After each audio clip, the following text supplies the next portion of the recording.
Hello students, welcome once again to online platform of Little Flower School, Salempur. Good morning to everyone.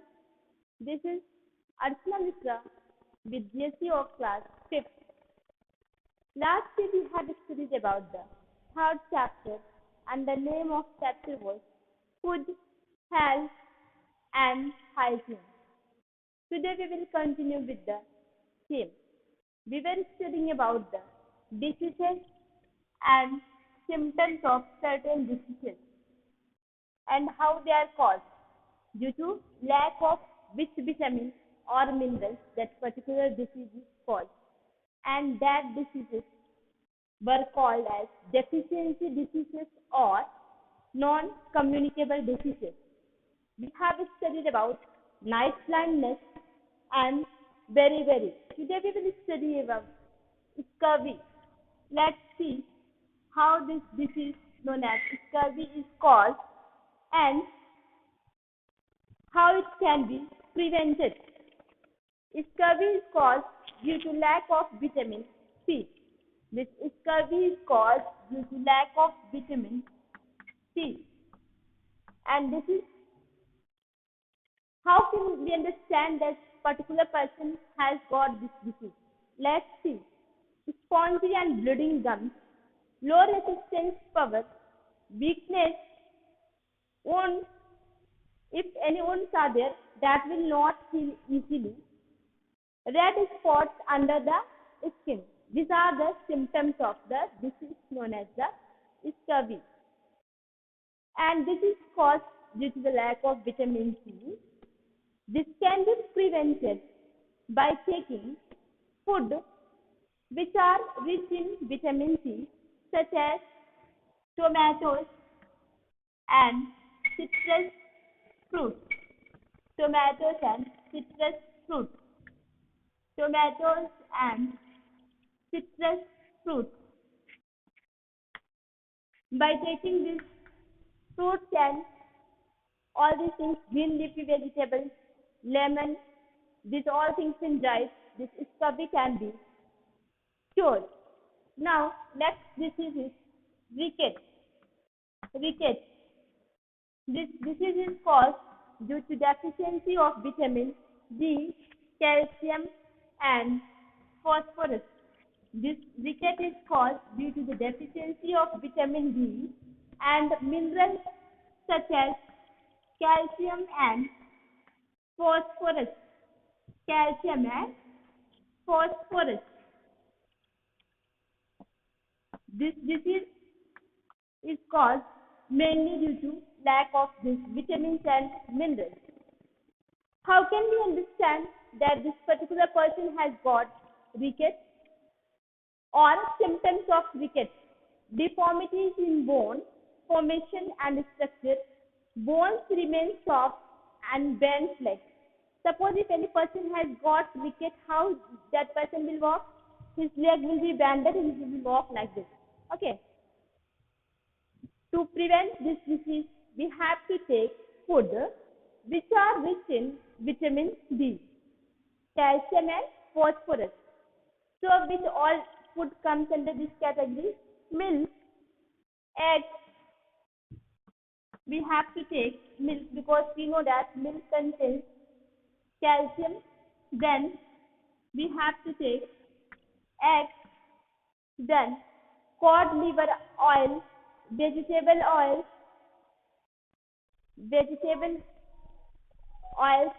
egg yolk, and fish in the diet, and exposure to sunlight. Because on getting exposed to sunlight, what happens? We get vitamin D. We know that sunlight is major source of vitamin D. Now, next disease is anemia. Next disease is anemia. Anemia is a very common disease which is caused due to lack of a mineral known as iron. If iron is less in body, we will get a disease which is known as the anemia. And the symptoms of this disease is one gets tired easily, loses weight, and looks very dull, or always looks tired, loses appetite, and becomes irritable. The person who will get anemia will have a weakness in their body.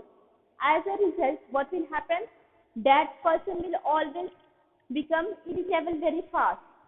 In order to prevent this disease known as anemia, what we have to do, we have to take foodstuffs which are rich in iron and vitamin B12, vitamin B12,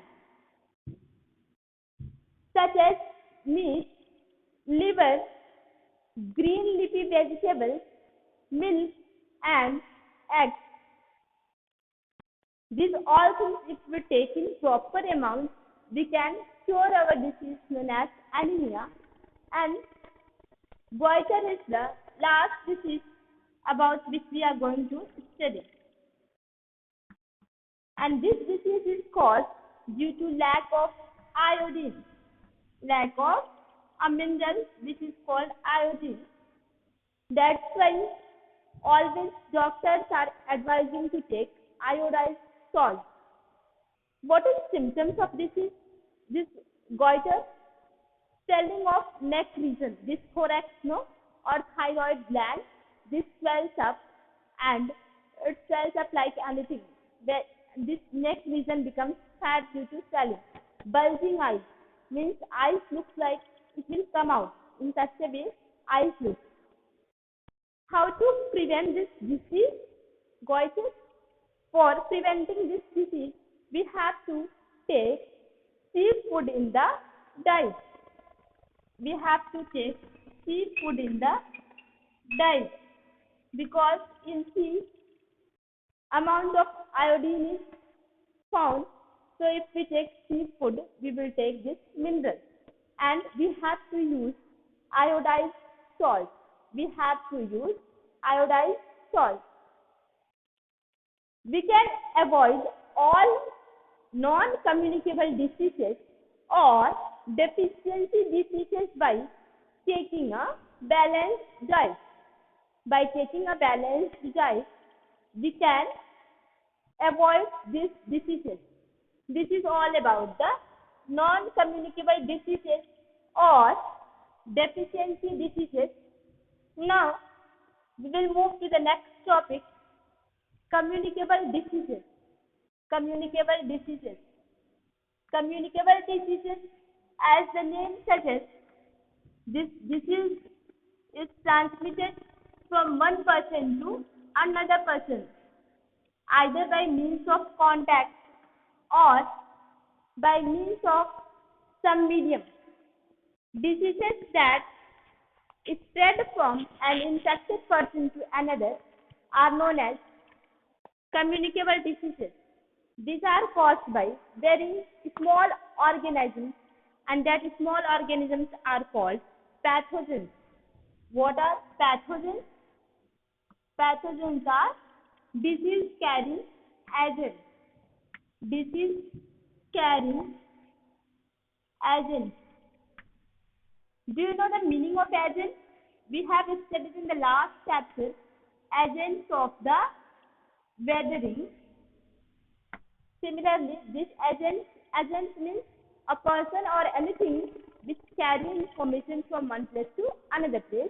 Here, this pathogen, how this pathogen is behaving, it will transmit disease from one person to another person. And what are those pathogens? Such as bacteria, then virus, sometimes protozoa also, fungi, and worms. Bacteria, virus, protozoa, fungi, and worms.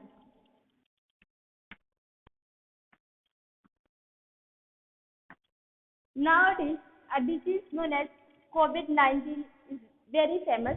How this disease is transferred?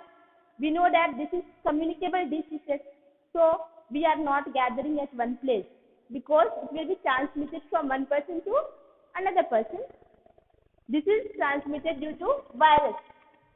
So certain diseases are transmitted due to virus, certain diseases are transmitted due to bacteria, protozoa, fungi and worms.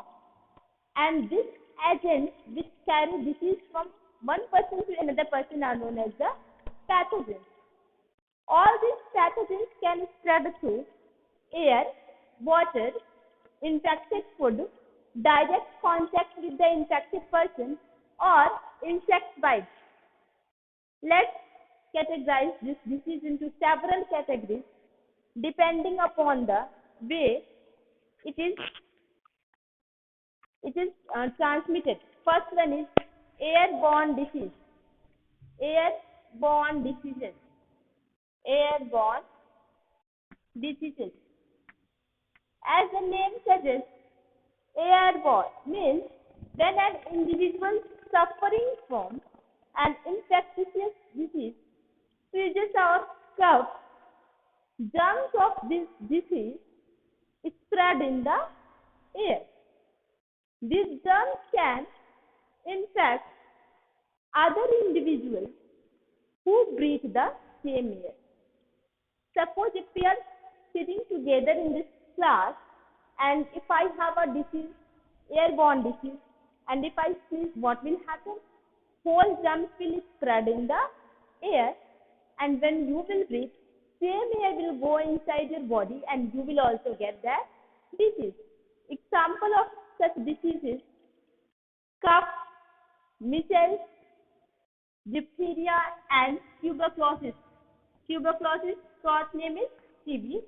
Then diphtheria, cough and measles are certain disease which is caused due to air or spread from the air. That's why they are called the airborne diseases.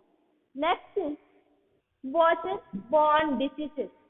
Waterborne diseases. Here it's clear that the pathogen or the agent is spread due to water or water acts as medium.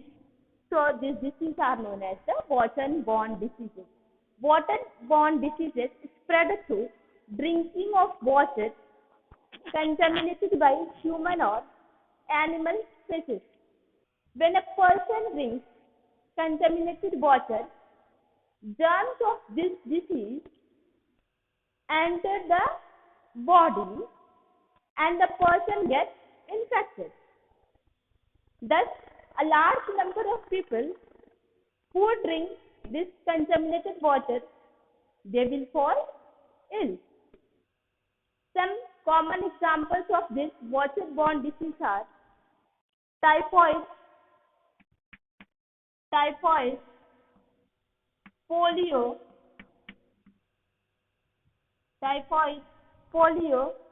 diarrhea, jaundice, dysentery.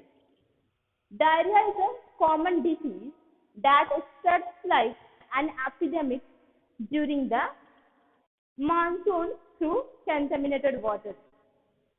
Now, next is foodborne diseases. Foodborne diseases. Foodborne diseases. These diseases are caused by consuming contaminated food. Germs of diseases easily enter the uncovered food. Uncovered food items are commonly sold by the vendors by the roadside. You see, when sometimes you go out of the school, you see near the gate, some vendors are taking their vehicle and putting some food items. They have kept it uncovered, and you people go and eat that, and you get sometimes vomiting or some other problem, because a lot of dust enters this food item. There is a sometimes swarm of flies all around them. Flies and dust are big carriers of the germs of diseases. Flies sit on the food items and leave germs on them. Similarly, dust particles also contain germs. These dust particles fall on the uncovered food items, which are sold by the vendors. When a healthy person eats these food items, the person falls ill. This way, this disease is carried by the food. Sometimes food is handled by the people whose hands are not properly clean. Thus, germs present on their hands and under their fingernails enter the food item and cause diseases. Most common diseases in this category are cholera, typhoid, and dysentery. Cholera, typhoid, and dysentery are caused due to the food items. These diseases are spread by contaminated food as well as contaminated water. Now, we will study how these communicable diseases are transferred through direct contact. How these communicable diseases are spread through direct contact. Okay. Suppose if a person is having certain communicable diseases, direct contact means touching the patient. If the person is having certain communicable disease and if you go and touch, you can get that disease. Or using his clothes, utensils, etc. Common diseases in this category are itching, no? Itch. Then scabies, ringworm, measles, chickenpox, etc. Chickenpox is very common disease. This is caused during the month of March and April. Vector-borne diseases. Now next disease is vector-borne diseases. Vector-borne diseases. These diseases are spread by vectors such as houseflies, mosquitoes, and cockroaches. And that's why they are known as vector-borne diseases, because they are spread by the vectors such as houseflies, mosquitoes, and cockroaches. A mosquito may carry virus of dengue or malarial parasite, which may cause dengue or malaria. For example, when a female anopheles, let's see what is it.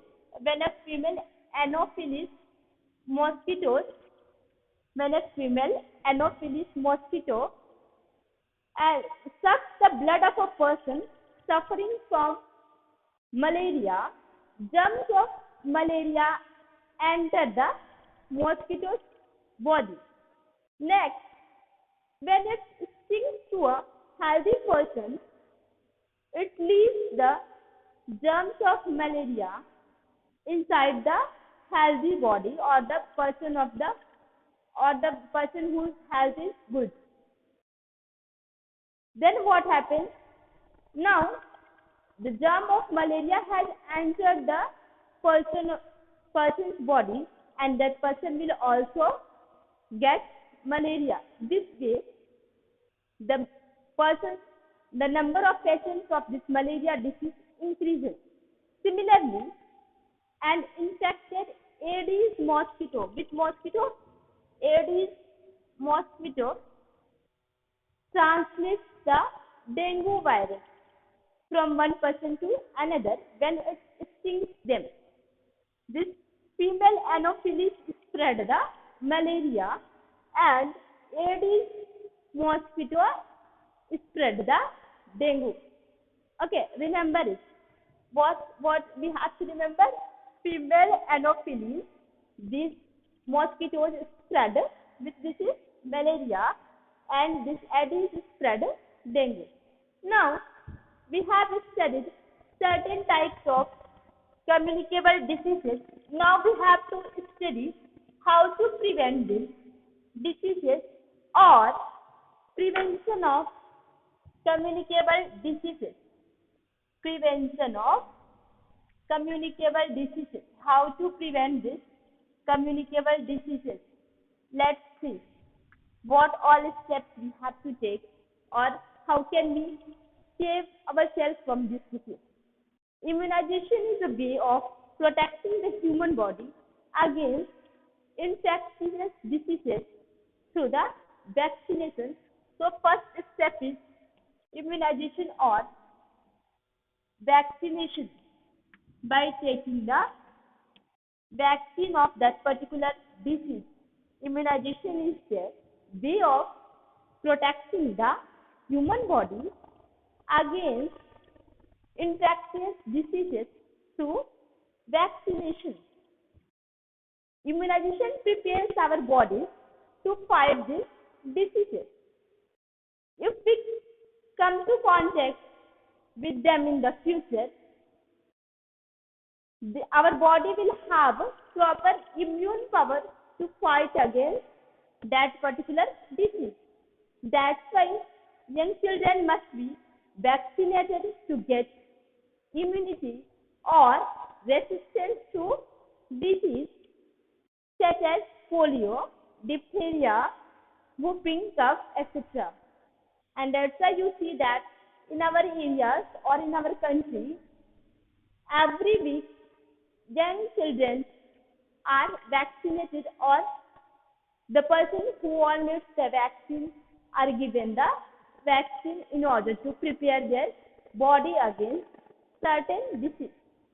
Now we have studied about the food and the disease and two categorization of disease also. Now we will study about our last topic, hygiene. Our chapter's name was food, health and hygiene. We have studied about food and health. Now we will study about hygiene. What is hygiene? It can be defined as science of cleanliness. Science of cleanliness that ensures good health and prevents diseases. Means if we keep ourselves clean, our home clean, our surroundings clean, and our country clean, we can prevent certain diseases. Why are we doing this cleanliness?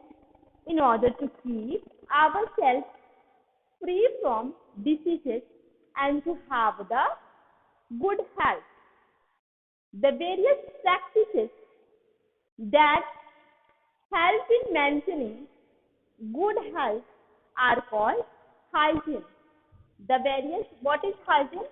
Various practices that help to various practices that help to that help to maintain good health. Various practices that help to maintain good health are called hygiene.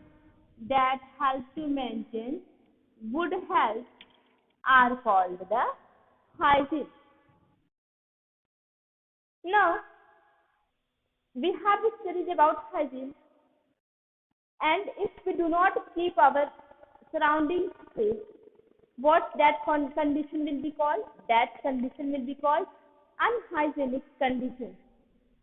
And unhygienic conditions in surroundings lead to certain diseases.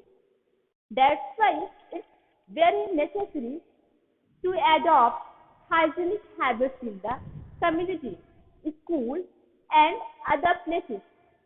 Let's see some ways to prepare hygiene. What all the ways should be done or all the practices should be done in order to maintain the hygiene. Wash your hands thoroughly with the soap after using the toilet. Wash your hands with soap before and after having your meals. Take a bath daily to remove stress, dust and germs from the body. And taking a bath will make you fresh. Then rinse your eyes with cold water while bathing. Brush your teeth twice a day to avoid buildup of plaque. Brushing removes the food particles from the mouth that are stuck in the teeth and helps prevent the growth of germs. Massaging the germs gently keeps the teeth strong and healthy. Trim your nails regularly. Many persons have a big nails, no? That is not a hygienic quality. In order to maintain the cleanliness or maintain the hygiene, we have to trim our nails regularly. Cleaning the tongue with a tongue cleaner helps prevent the bad breath. Okay, these are the some hygienic ways. Also, in order to maintain the hygiene, we have to do this thing. Now, regular exercises. We will study about the regular exercises or why we do the regular exercises and what is benefit of doing this regular exercises. Most of the exercises are keeping us healthy.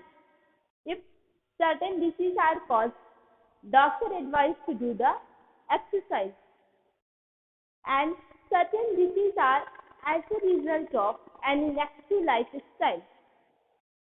That's why we must exercise regularly to maintain the good health. Exercise is the best way to keep the digestive system in proper working condition. It improves the blood circulation and tones up the muscles. Walking, running, and playing outdoor games are some useful exercises. Yoga also helps to keep the body and mind healthy. The various yoga postures strengthen feet, legs, hands, abdominal parts, lower back, legs, and shoulder muscles. So we must do exercise regularly in order to keep our body and mind healthy. Now, good postures. What is benefit of being in a good posture and why should we maintain this? Posture refers to what is meaning of posture? Posture means the position in which we keep our body while doing the different activities like standing, sitting, moving, bending, or lying down. We must keep our back straight while doing any of these activities. Suppose if I am standing and I am standing like this. Is it a good posture? No. We should stand straight. A good posture gives a smart look to our body and prevents problems such as backache, muscular pain, and strength. Incorrect posture may lead to many diseases. Okay? So, we must maintain our body in good posture always. Now, rest.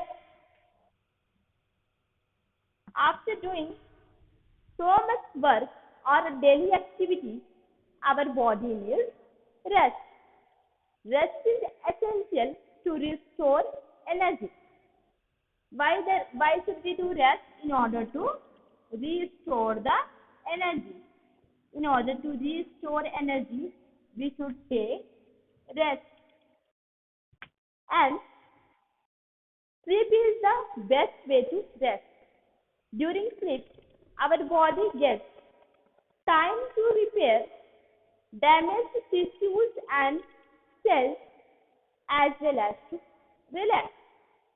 Nowadays, children waste their time in watching television or working on a computer during late hours in the night. Excessive television viewing among children leads to lower attention and poorer brain development. If they watch too much TV, what will happen? They will get distraction from their studies. Or if they work too much continuously on the computer, they will lose their concentration power. They will pay less attention to their studies or to their work.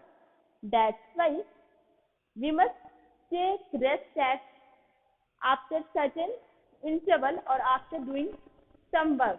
Okay? We should take rest in order to restore the energy. Now we have finished this chapter third, food, health and hygiene.